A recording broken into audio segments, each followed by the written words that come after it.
Merci de nous rejoindre sur France 3 Bretagne. Notre invité du jour dans Dimanche en politique symbolise cette majorité présidentielle qui a plutôt bien résisté dimanche dernier en Bretagne. Député LREM de la circonscription de Lannion. Il va entamer donc un deuxième mandat, spécialiste du numérique venu de la gauche. Certains le voient même entrer prochainement au gouvernement. En attendant, c'est une rentrée parlementaire sans doute mouvementée qui l'attend au Palais Bourbon. Pas de majorité absolue et peut-être un pays ingouvernable. On voit cela aujourd'hui avec Éric Bothorel, notre invité. Bienvenue dans Dimanche en politique.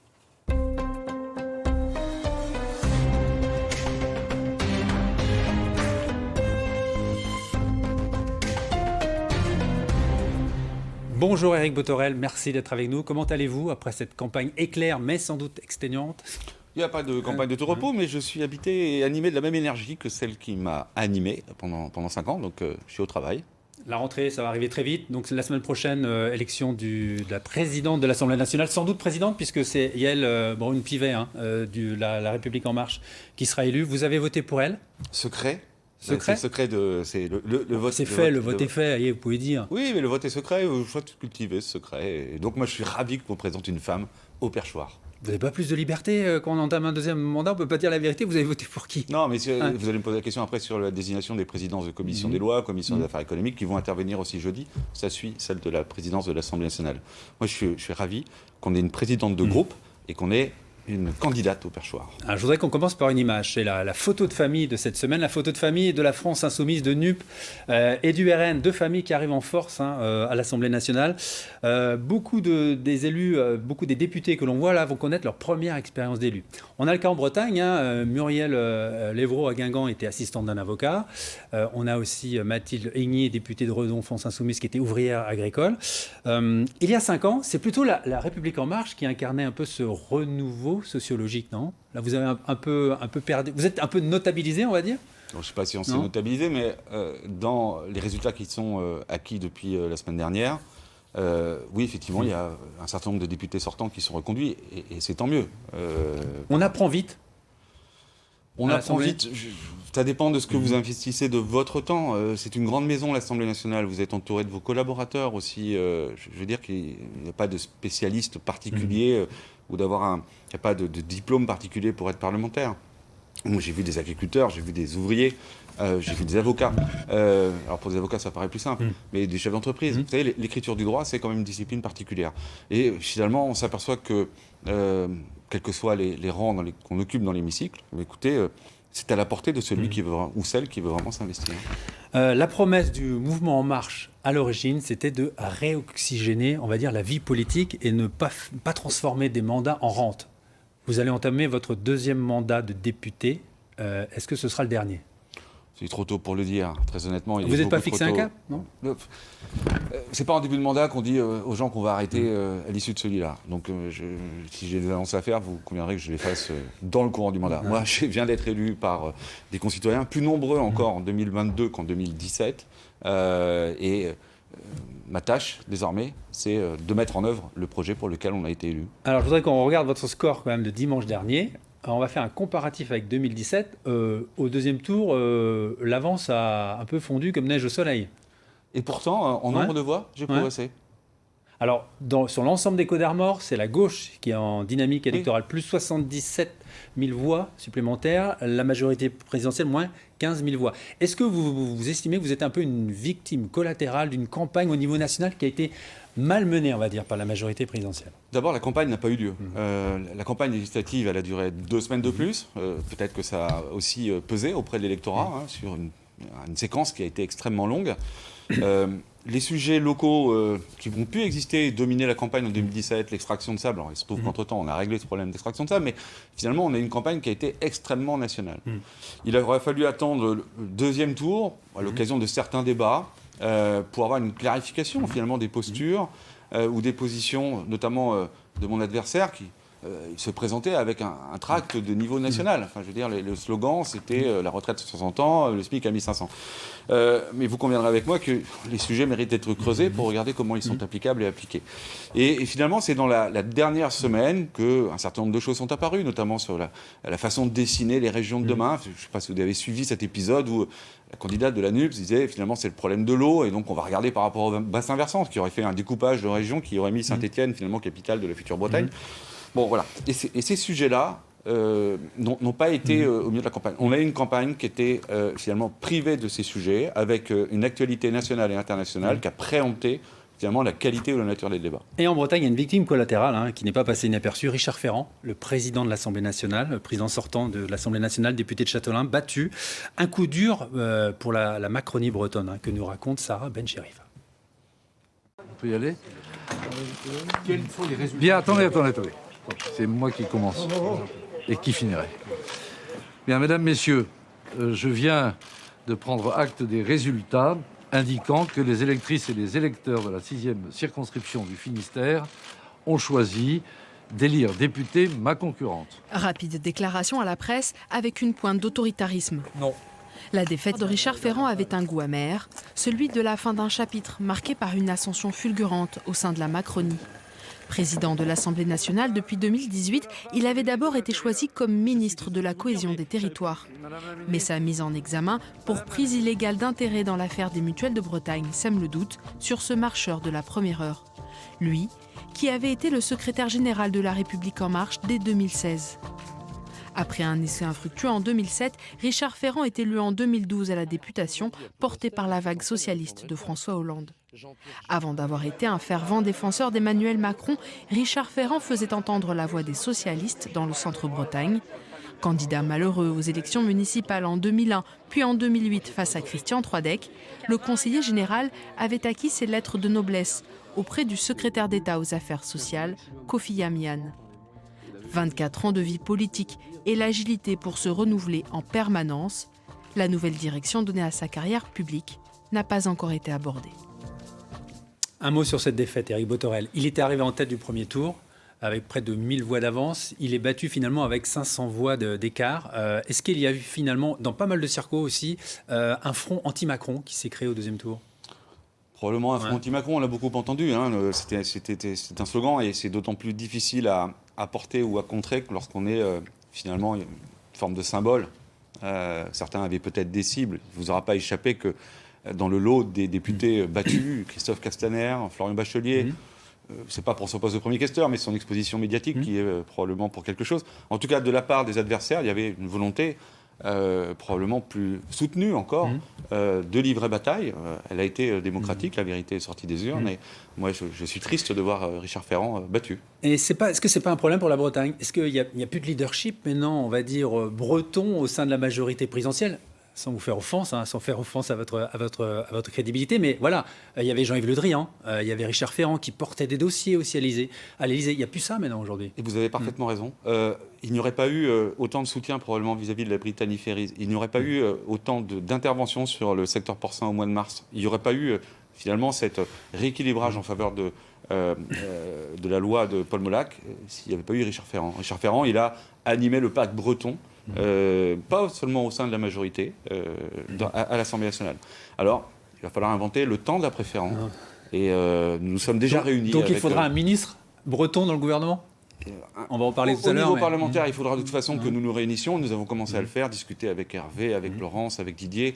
Je pense que la Bretagne s'est toujours illustrée à l'Assemblée nationale dans sa capacité à faire front, à faire bloc sur un certain nombre de sujets. Et en l'absence de ces leaders charismatiques que sont Richard et vous avez cité Jean-Yves Le Drian, écoutez, nous devons prendre nos responsabilités et nous organiser, et nous le ferons. Alors, les résultats de ces législatives au niveau national donnent un nouvel équilibre des forces à l'Assemblée. On va voir la nouvelle composition de l'Assemblée, configuration inédite, puisque aucun bloc politique, aucune famille politique n'a la majorité absolue. Alors, pour éviter l'impasse, le chef de l'État a demandé à l'opposition de dévoiler leurs intentions, le compromis ou le blocage. Regardez et écoutez. Une allocution d'une dizaine de minutes. Françaises, Français, mes chers compatriotes. Le chef de l'État prend acte de la situation, puis il renvoie la balle aux oppositions et appelle à des compromis. Il faudra clarifier dans les prochains jours la part de responsabilité et de coopération que les différentes formations de l'Assemblée nationale sont prêtes à prendre. Pour avancer utilement, il revient maintenant aux groupes politiques de dire en toute transparence jusqu'où ils sont prêts à aller. Du côté des oppositions, cette prise de parole n'a pas manqué de faire réagir. Encore pas de sa faute, c'est encore la faute de l'opposition. Il n'accepte pas qu'il y ait une opposition, c'est lui tout seul. Il ne présente pas de projet, on ne sait pas ce qu'il veut faire. On attend une clarification. Il faut que Emmanuel Macron nous dise ce qu'il veut faire. S'il a réfléchi, s'il veut changer de braquet, s'il considère que son projet de réforme des retraites ne va pas dans le bon sens, alors il va revoir sa copie et le retirer. Il est donc d'abord de sa responsabilité de dire à quel compromis, lui, il est prêt. Nous constatons qu'il y a un certain nombre d'urgences, des urgences sociales, des urgences sur le pouvoir d'achat. Hier soir, la Première ministre, qui n'a pas été citée par le chef de l'État, s'est rendue auprès des députés de sa majorité pour s'assurer que les messages étaient bien passés. Mais elle a été surtout la cible de Jean-Luc Mélenchon, réclamant un vote de confiance. Inutile de contourner la réalité. Madame la Première ministre, comme dans toutes les démocraties du monde, doit se présenter devant l'Assemblée nationale et solliciter sa confiance. Si elle n'a pas cette confiance, elle doit s'en aller. Coalition ou compromis au cas par cas, c'est l'équation complexe de ce deuxième quinquennat. Avec des oppositions bien décidées à ne pas signer des chèques en blanc et déterminées à se faire entendre. Allez, pour essayer de comprendre la situation, de faire le point sur les marges de manœuvre possibles, nous avons appelé à la rescousse notre politologue Thomas Frinaud. Bonjour Thomas. Un exécutif privé d'une majorité absolue, est-ce que c'est un fait inédit finalement dans la Ve République ? Oui, inédit parce que finalement cette Ve République, elle est née en 58, c'est Charles de Gaulle qui l'a voulu, qui a été rappelé au pouvoir dans le contexte de la guerre d'Algérie avec une crise gouvernementale inextricable. Donc il a ressorti de ses cartons sa vision constitutionnelle. Et sa vision constitutionnelle, c'est d'organiser finalement, de sortir de la 4e République et de l'instabilité et d'organiser une suprématie de l'exécutif, avec un renforcement du président, avec tout un ensemble de dispositions constitutionnelles. Mais cette mécanique de la 5e, elle repose sur le fait que l'exécutif, que ce soit le président ou le Premier ministre en période de cohabitation, effectivement, est une majorité stable et cohérente pour gouverner. Et dès 58, il faut se rappeler qu'à l'automne 58, vous avez des élections législatives. Il est vrai que le parti de Gaulle n'a pas à lui seul la majorité absolue, mais il n'en est pas si éloigné que ça. Et puis on était dans des circonstances exceptionnelles avec la guerre d'Algérie. C'est en 62 qu'on en sort. Et depuis, tous les gouvernements ont eu soit une majorité absolue à l'Assemblée, soit une majorité relative, mais plus forte que celle d'aujourd'hui. On pense notamment à 1988, avec François Mitterrand, qui a dû... Mais là encore, 1988, si vous voulez, vous avez un gouvernement socialiste avec Michel Rocard, qui va utiliser, c'est le record du monde sous la 5e, de l'utilisation du 49.3, mais le Parti communiste n'est pas dans le gouvernement. Mais le Parti communiste, il est dans une situation intermédiaire, ni dans le gouvernement, ni dans l'opposition. Ça veut dire qu'on peut utiliser autant de fois qu'on veut le 49.3, parce que jamais les communistes ne voteront en quelque sorte la motion de censure qui sera déposée par des groupes parlementaires à droite. Donc on n'est pas dans la configuration d'aujourd'hui où la majorité présidentielle a en face d'elle, je dis bien potentiellement, en fait, que des partis d'opposition. Donc elle doit trouver 44 députés qui acceptent de voter à peu près la loi. On dit que la poutre travaille, c'était une formule d'Édouard Philippe. Il y a des options politiques différentes. On va faire un peu un état des lieux. Bon, impact de gouvernement. Les LR ont fermé la porte, officiellement. Parce que Christian Jacob, on va voir ce qu'il a déclaré cette semaine. Nous ne sommes pas, entre guillemets, des béquilles ou des roues de secours, pas de combine et de magouille. Et puis la dernière déclaration hier de Christelle Morancet, la présidente LR des Pays de la Loire, qui, elle, est plutôt pour un compromis. Vous êtes en train de... Ça se téléphone actuellement, là. Vous êtes en train de passer des coups de fil au niveau des LR, essayer d'aller voir certains élus. LR et ailleurs. Je pense qu'on a le choix, à partir de mardi, qui va être la première note d'ambiance, finalement, mais si elle n'a pas autant d'enjeux que suite au discours de politique générale. Mais on a deux scénarios devant nous. C'est soit voyage en terre inconnue, et pour sûr, nous y sommes, vous l'avez parfaitement décrit tout à l'heure, mais ça peut être sympa, en terre inconnue, on découvre l'autre, on s'ouvre à l'autre, on discute, et on arrive peut-être à une fin plutôt sympa. Soit voyage au bout de l'enfer, parce que, bien évidemment, les capacités de blocage existent, et si on regarde arithmétiquement les choses, et si peu de députés sont raisonnables, parce qu'en fait c'est ça le choix que les uns et les autres ont à faire. Si tout le monde joue la carte, finalement, du fonctionnement des institutions telles qu'ils ont été pensées avec une majorité absolue, en faisant peser le fait qu'on ne se retrouve pas complètement dans ces projets, alors il y aura du blocage. On ne sortira rien, soyons honnêtes. François Goulard, trésorier du mouvement Horizon, qui est donc dans la majorité présidentielle, l'ancien président du conseil départemental du Morbihan, dit aujourd'hui le barrissant de la majorité s'est déplacé vers la droite. Donc Elisabeth Borne, qui vient plutôt de la gauche, n'est plus forcément le chef du gouvernement adéquat. Vous êtes d'accord avec ça ? Ça fait des années que certains répètent que le barycentre s'est déplacé à droite. Est-ce que c'est vraiment le cas ? Moi, je me souviens que dans les dernières semaines d'examen de texte, des adoptions d'amendements qui venaient d'anciens camarades du Parti socialiste, on a travaillé ensemble. Moi, j'ai des souvenirs de discussions avec Stéphane Peu du Parti communiste sur certains textes. Je peux vous prendre des tas d'exemples où on a travaillé, et plutôt travaillé activement.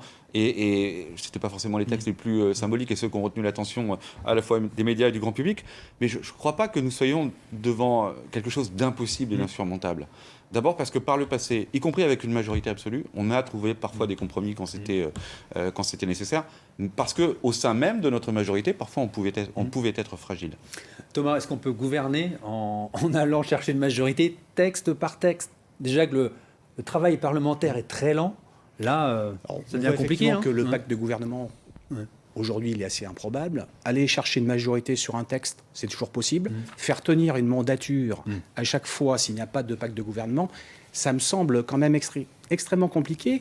Et je ne pense pas qu'Emmanuel Macron, ce soit dans son tempérament de vouloir rester dans l'histoire comme le président avec un second mandat qui sera un mandat de texte de compromis. Je ne dis pas d'eau tiède, mais de texte de compromis. Alors, il y a aussi une autre configuration possible, même si elle est très compliquée, c'est de dire une majorité relative peut suffire si en face, il n'y a pas, d'ailleurs comme au Conseil régional de Bretagne, s'il n'y a pas de majorité d'opposition, parce que tous les députés ne sont pas présents pour voter, parce que certains peuvent s'abstenir. Ça, c'est une hypothèse. Je ne dis pas que c'est la plus probable. Mais on aura quand même du mal à tenir 5 ans s'il n'y a pas un accord en bonne et due forme, en quelque sorte stabilisé. Après, on peut s'inspirer de ce qui se passe dans d'autres pays européens, même si, bien évidemment, les institutions ne sont pas toutes les mêmes. Enfin, certaines sont monocamicales, d'autres sont bicamicales. Mais globalement, la majorité, pour le coup, des pays qui nous entourent, sont dotés de majorités relatives. C'est vrai, avec des configurations différentes et des systèmes différents. Mais prenons l'Allemagne, parce qu'il y a un peu le fétichisme de la comparaison en Allemagne. La première différence, c'est qu'en Allemagne, aujourd'hui, vous avez une majorité libéraux, SPD, sociodémocrates et écologistes. Mais cette majorité, elle s'est d'abord construite avant le scrutin. On n'est pas dans un... Longtemps avant le scrutin. Longtemps, on n'est pas dans un bricolage, en quelque sorte, un peu ex post. Donc ça, c'est quand même une différence importante. Si vous regardez aussi la coalition allemande, alors c'est pas pareil en Italie, on peut avoir des coalitions éclatées, mais prenons la coalition allemande aujourd'hui, on sait très bien que le SPD allemand, ça n'est pas le PS français aujourd'hui, on sait très bien que les écologistes allemands, ce ne sont pas les écologistes d'Europe Écologie Les Verts, donc il y a des différences entre ces familles, mais je dirais que c'est plus resserré, parce que nous sortons d'une séquence dans la campagne électorale où à travers notre tripartition du champ politique, vous avez une majorité présidentielle qui a travaillé à déplacer sur la droite et sur la gauche les ailes radicales, avec un discours des équivalences sur le danger que ça représentait, et toute la difficulté presque rhétorique aujourd'hui, elle est de dire qu'après cette séquence qui a été dure dans les oppositions, eh bien, il faut se réunir dans une union sacrée. Et l'union sacrée, on n'est pas en Ukraine. Ce que je veux dire, vous voyez, Zelensky en Ukraine, les clivages se sont estompés parce qu'il y a des conditions exceptionnelles, d'ailleurs comme dans les débuts de la Ve République. Aujourd'hui, nous ne sommes pas dans des circonstances aussi exceptionnelles et dramatiques. Non, mais je vous rejoins sur l'analyse. Les Français ne nous demandent pas d'aller en union sacrée, puisqu'il semblerait que par rapport aux sondages qui sortent cette semaine, ils soient plutôt satisfaits du résultat qui sort. Donc en fait, ils voulaient d'ailleurs une cohabitation. Non, mais ils nous disent débrouillez-vous. Et prenez vos responsabilités. Quelque part, on a une chambre qui ressemble à quelque chose qui aurait pu naître Éric Bothorel, c'est pas un sacré challenge quand même pour le chef de l'État. Il a eu pendant 5 ans quand même une manière de gouverner assez verticale. Les députés étaient plutôt le doigt sur la couture. Vous avez cultivé votre indépendance sur 2 lois, on va la rappeler. Mais bon, est-ce que c'est dans sa culture le compromis, cette manière de discuter, de discuter le bout de gras, comme on dit? Mais que ce soit dans votre culture ou pas, désormais, le résultat du scrutin de la semaine dernière fait que nous n'avons qu'une majorité relative, avec des blocs plus ou moins homogènes en capacité de pouvoir se reconnaître, soit dans une partie du projet, soit sur des bouts de texte. Et donc, encore une fois, moi je le redis, les Français, ils se sont exprimés. Manifestement, ils légitiment, et si on leur redemandait, ils légitimeraient ce choix. Mais ça veut dire qu'ils nous font potentiellement confiance sur la capacité à ne pas être immobiles. Parce que si cela reste finalement bloc contre bloc, et qu'aucun texte ne sort, que ce soit sur le pouvoir d'achat, vous allez voir que les Français n'ont pas regretté leur vote. Mais vous arrivez à une conclusion qui est dans les esprits de chacun. On ne pourra pas sortir du blocage qu'en dehors d'une dissolution. Et au moment de cette dissolution, les Français aimant l'ordre, je ne suis pas persuadé, pour filer les propos de Patrick Cohen hier soir sur France Inter, je ne suis pas persuadé que ceux qui auront bloqué le plus seront les gagnants de cette histoire. Donc, mais encore une fois, il nous appartient, avec ce qu'ont décidé les Français, de réinventer la façon de travailler les textes. En dehors de la dissolution, est-ce que Emmanuel Macron a des marges de manœuvre? Le 49.3, gouverné par décret? On ne peut l'utiliser que sur un seul texte, à part la loi de finances aujourd'hui, donc il est limité. Pour prendre des ordonnances, il faut être habilité. Il y a quand même une loi d'habilitation. Donc on voit bien que la dissolution, c'est quand même une perspective. C'est la différence avec la 4ème République. La 4ème République, on a une succession de gouvernements pendant 12 ans. Mais il n'y avait personne pour siffler la fin de la partie. C'est ça la différence aujourd'hui. Moi, ce que je vois, c'est que la dissolution, elle pourrait venir d'une opportunité offerte par une motion de censure qui aboutit. Il y en a une seule qui aboutit, sous la 5e, c'est en 1962. Là, nous sommes dans une configuration qui peut... Donc, motion de censure qui aboutit, ça veut dire que RN, la France Insoumise et LR, par exemple... renverse le gouvernement, ne dissolvent pas l'Assemblée nationale, mais répliquent d'ailleurs comme en 62, crise inextricable, et donc dissolution. Si ce n'est que il faut que tous les députés... vote une dissolution qui aille à son terme. Est-ce que des députés qui ont été élus il y a peu ont envie de repartir devant les électeurs? Ça, c'est à voir. Oui, je ne suis pas persuadé d'ailleurs que ce soit forcément du côté des élus de la majorité qu'on le redoute le plus, par rapport à ce que je viens de vous expliquer. Mais justement, vous, Éric Bothorel, vous avez cultivé votre indépendance pendant 5 ans. Abstention sur la loi du séparatisme. Vous avez voté contre la loi sécurité globale. Ça va être plus compliqué là d'aller un peu à contre-courant de sa majorité. Là, aucune voix va devoir manquer. Vous serez un peu le doigt sur la couture, non, ces prochains mois? Alors, je vais vous mettre à l'aise. Je n'ai jamais calculé mon vote par rapport au fait qu'il était sécurisé par ailleurs parce qu'une majorité faisait le travail. J'ai défendu des... Mais enfin, là, l'ambiance est différente là. Oui, aucune voix devra manquer. Incontestablement. Ouais. Incontestablement. Vous serez moins libre. Mais vous savez, encore une fois, ces textes-là n'étaient pas dans le projet. Moi, je sens que... en tout cas, je cultive la liberté qui est la mienne, s'agissant de certains textes qui en plus sont d'initiative parlementaire, d'être en cohérence avec les valeurs qui sont les miennes. Donc là-dessus, je voudrais que personne ne soit surpris que demain, si des textes arrivaient avec des glissements qui ne sont pas à l'agenda et qui ne sont pas au projet présidentiel, je cultiverai ma différence. Oui, alors parlons d'agenda justement. Il y a une urgence aujourd'hui, puisque les Français attendent des réponses rapides par rapport à leur préoccupation numéro 1, le maintien de leur pouvoir d'achat.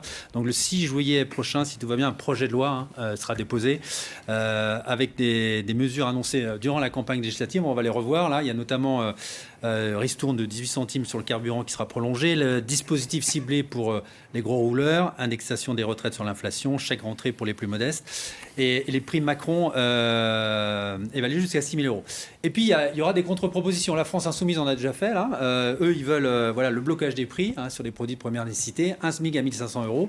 Là, concrètement, où pourrait se faire le compromis là?